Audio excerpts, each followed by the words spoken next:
I'm recording this preview a little earlier than usual. I have around 5 days before I go back to the UK at the time of recording this particular video, and I want to get as much done so I can focus more on the final preparations for my trip. But what doesn't change is the fact that West Ham's playing Leicester City at the King Power Stadium, and that's why I'm doing another preview. And it's one day before I go back to England as well, and I would hope that we'd get a result so I can be a little more happier on flying back to London and feel a bit more reassured about going to watch West Ham play in real life. Leicester away, and yeah, think it's fair to say we need to beat what we could consider a relegation rival.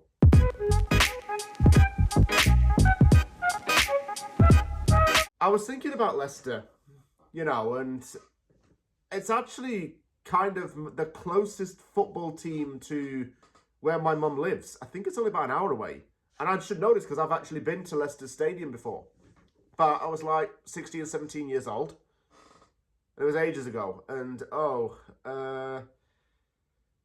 they were in the Championship at the time. Different team, obviously. But Jamie Vardy still stayed on. And Kasper Schmeichel was there for still a very long time. I have to say that it's a good stadium. It's got a good atmosphere, unlike the Bowl. But then again, once I've been to the Bowl, I'll make my own judgment. Yeah, Leicester away seems to be quite a decent away day, though. So any fans who are going up on a Tuesday night, enjoy it.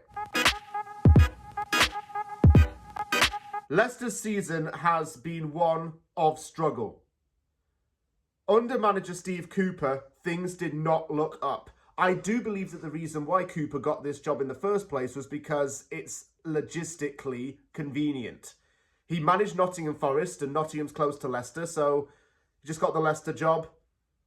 And it was under the guise that he's a good manager who is well organised. Yes, he did do good things with Nottingham Forest. But that Forest side always struggled and always was in the pits of a relegation fight. He didn't get his first win as the manager until the 5th of October 2024, beating Bournemouth 1-0 at home, followed by a smash-and-grab 3-2 away win at Southampton. Back-to-back victories may have got the Foxes fans buzzing, but it hasn't been like that since. They've lost 3 and drawn 1 since then, and they've drawn 3 more games and lost 3 more games prior to those 2 games being won. It's not good form at all. It's not good for this team. I actually do think the current chairman might have a little bit of a role to play in this. I'll tell you why. He's not like his late father. I don't think he cares about the club as much, to be honest with you. I don't think he has the same kind of visions that his father had. Under his father, Leicester was playing Champions League football and won an FA Cup. And it was even beating Southampton 9-0. Sorry, I shouldn't have spoken about that. What's really changed? Been relegated, promoted under Maresca. Maresca left to join Chelsea. Cooper joined and was then sacked. Then Ruud van Nistelrooy was the man who was in the headlines anyway, named to be the replacement. At the time of recording this, he hasn't been hired yet.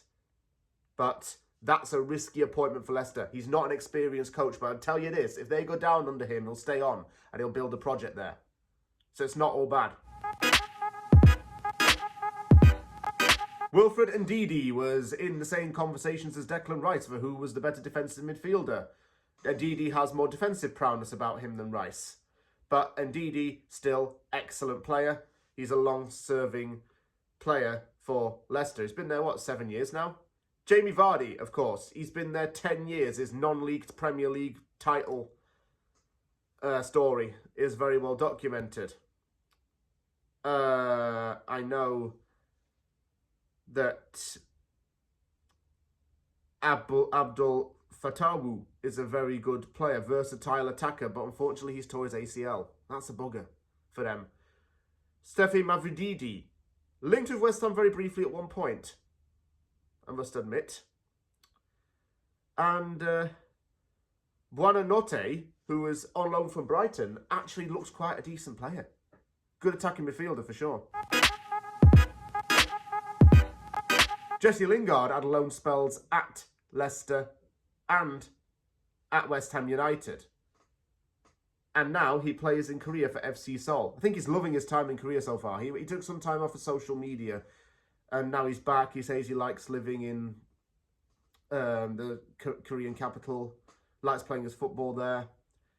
Played for Leicester before he was anywhere near a World Cup England squad, or even starting for Manchester United.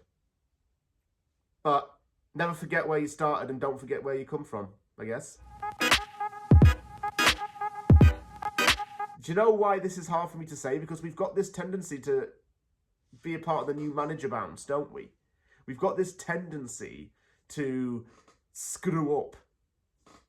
I am going to say we scrape a 2-1 win against them and make it hard for ourselves. Because we will. We're West Ham. We always make it hard for ourselves. We'll make it really difficult for ourselves in this game. We'll have to get a gritty win out of it when we don't need to get a gritty win out of it. And just avoid giving Leicester a much-deserved not much-deserved 3 points, sorry.